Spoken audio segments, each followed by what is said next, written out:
Hi there, BookTube. It's Roz, and I was saying the other day that I think technically my videos are probably a bit too long for most people's preference, and this is going to be a tag for Tag Tuesday, and I think especially tags people don't want them too long, do they? So I'm going to see if I can do this with vim and vigor, rather than rambling.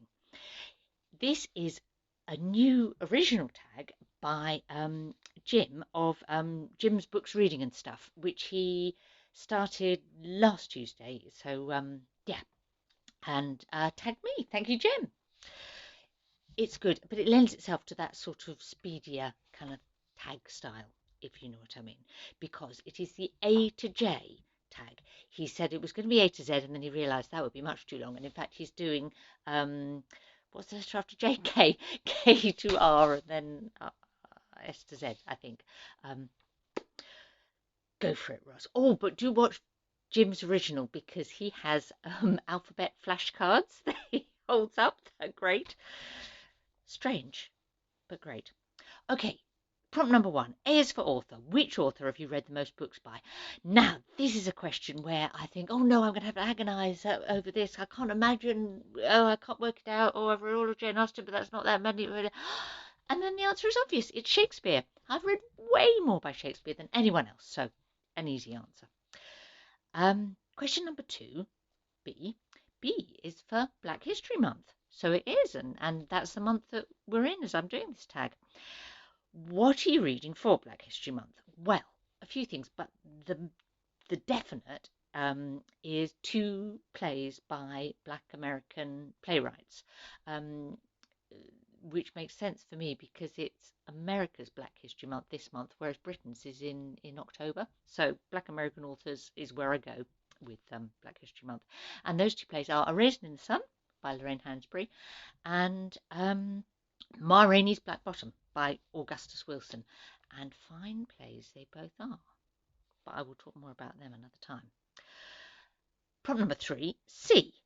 C for what are you currently reading? Okay, well, a couple of things. I'm currently reading Dante's Inferno with Tom, but that's like a super slow read that's like a canto or two a week. I'm currently reading Mother's Beloved, which is a book of short stories from Laos by Uthin Bunyavong. Odd, but interesting. I'm just about to start Obelisk Gate by N.K. Jameson. So that's the currently. Number four, D is for duck or drink. What is your drink of choice when reading? Obviously, a nice cup of tea. I think you may know that about me. But if it's a Friday or a Saturday evening, I might venture into treating myself to a gin and tonic whilst doing some early evening reading. Yeah. Question number five. E is for ebook or physical. Which is your favourite? Now, good question. Physical books are undoubtedly nicer. I can't think that anybody out there thinks otherwise. You know, you can hold it in your hand, you can see how far through it's got. Just at that moment when you open it, there's some that you've got the cover. You go, oh yeah, obviously physical books are nicer. But if you go by the evidence of what sort of book do I read most, the honest answer is that ebooks are my favourite, as in that's what I mostly choose to read now. Why is that? It's all about convenience, really. You know, you've got this little thing and it's got, 1,000 books on it. You can buy a new book at the drop of a hat, not even the drop of a hat, the push of a finger, which is dangerous, of course, when you're watching other people's booktube videos and you get all excited about things that they've read, and before you know it, you've got yet another thing stored on the Kindle. Storage, yes. Now, I have a lot of books and I don't really have room for many more in my house without them completely taking over every room. So storing things on the Kindle instead, in like just in virtual space, That's really good. Then there's the convenience of being able to change the font. I can't read my old copy of War and Peace with its tiny tiny word print anymore. No, and um, the convenience of having a backlit um, Kindle e-reader that means I can read under the blankets without waking Steve. All good. So there we go. Prompt number 6, F. F is for fiction and favourites. Um, what's your favourite fictitious character? Jim, you are evil. What kind of question is that? There is no answer. But I've made myself come up with one. I think that the fictional character that generates the most kind of affection and empathy for me, from me, is Anne in Persuasion by Jane Austen. I always really feel for Anne, and yeah, her happy ending is probably the most. It has much more precious to me than Emma's or Elizabeth Bennet's, or yeah, and of course all the other fictional characters out there. My other favourite, I think I will pick, is Bertie Wooster, as in the Jeeves and Wooster books by P.G. Wodehouse, just because I don't think there is a character in fiction who has brought me more happiness than our Bertie. His good-hearted optimism and daftness is a constant joy. There we go. Question number 7. G is for Georgia, not the state, says Jim, but the country. And he in the Caucasus. Very beautiful country, lovely food. And he asks, do you know any famous Georgians? Well, obviously, top of my list is Jim himself, who is not strictly speaking Georgian, but is an honorary Georgian as he now lives there. Number 2, I'm picking Medea. Medea, Princess of Colchis, which was the ancient kingdom where Georgia now is. And she just happens to be a character in the one Georgian novel that I've written, which is a man was going down the road by Ota Chiladze. She's a great character. She's so, I mean, I guess describing her as a famous Georgian is cheating a bit because she's mythical. But who cares? Because she's a really powerful and interesting woman. She comes in the myth of Jason and the Argonauts, and Jason is pathetic next to her. She's a towering character, not an altogether nice one, and she comes to a bit of a sort of sticky end in many ways. Well, yeah. Um, Look her up if you don't know her. Yeah. Question number 8. H is for horror. Is there a book that really scared you?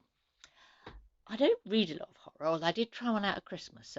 Shirley Jackson. That was good, actually. I enjoyed that. But I think if I had to pick a book that's given me a feeling of horror in my soul, I would pick 2666 by Roberto Bolaño. Um, yeah, especially the section that is about kind of Mexican femicide. That is some of the most horrific writing I've ever read, I think. Question number 9. Eyes for what? Says Jim. He said, I can't think of one. Pick your own. So I'm picking Eyes for India. And the reason I'm picking that is because of all the kind of non-Western countries that I read books from, India is the one that has produced the highest proportion of my favourite books and favourite writers. Yeah, just so many that I could list. But yeah, so India is my choice for I. Finally, number 10, J is for just. What book have you just finished? Well, the book I've just finished, if I don't count the 2 plays I've read this weekend for Black History Month, but the book is 3 Hours by Rosamund Lupton. And it's kind of a thriller, like about a school shooting hostage siege situation. And it was very nice to read a book by my namesake. There aren't a lot of us Rosamonds around. I know I call myself Ros on here, but my real name is Rosamond. And Rosamond Lupton is, you know, the only Rosamond spelt my way that I think I've come across in the bookish realm. But unfortunately, I have to say that 3 hours was only 3 stars for me. I may have a moan about it in some future video. Very real page turner and plenty in it to like, but also, how do things like that get through the editing system without someone sort of saying, this bit's really ploddy, with too much exposition. Take it out, cut it back. Oh, that's too worthy. That's anyway. I mean, in a thriller, I ask you. Anyway, that's all the prompts, which I got in just about 10 minutes, which is good. But the last thing I need to do is tag some people. Now, I'm going to start by tagging two of the two booktubers that I've subscribed to most recently, and they're both quite new. One is Jer, although he's been around as a commenter, but he's now got a channel, Drawn to Stories, brand new channel. And the other is Sina, and again, someone who's been around for ages, commenting on other people's videos and participating in things, but she's just taken the plunge and started a channel called Beating Around the Books. So I'm tagging them to give me the excuse to give them a shout out. So and you can go and subscribe, because they're both going to be excellent booktubers, I promise. But who else? Who else shall I tag? Well, from one extreme to the other, I'll tag Steve, because if you don't tag Steve Donoghue, he accuses you of thinking that he smells. I don't know where this smelly thing came from, but you don't, Steve. I'm tagging you, okay? I'm going to tag Alan of Big Hard Books and Classics, because he and I have been. Another thing that I just finished was Paradise Lost, which I did with him, and I would tag another of the participants, Madeline of Made with Books, except that she's not a big tag doer, I think. Likewise, I would tag Too Tight Lautrec, because I've just been watching Sonnets again this afternoon. Oh, how lovely! But Too Tight is not a big doer of tags, I think, so there's probably no point. On the other hand, Brian of Bookish is a tag doer extraordinaire. So Brian, you're tagged for this one. And finally, I'm going to tag Scott and Nell of Gunpowder Fiction and Plot, because they're the people that I've just started a little buddy ready thing with, the stories from Blouse that I mentioned earlier. Okay, happy Tuesday, everyone, and happy tagging.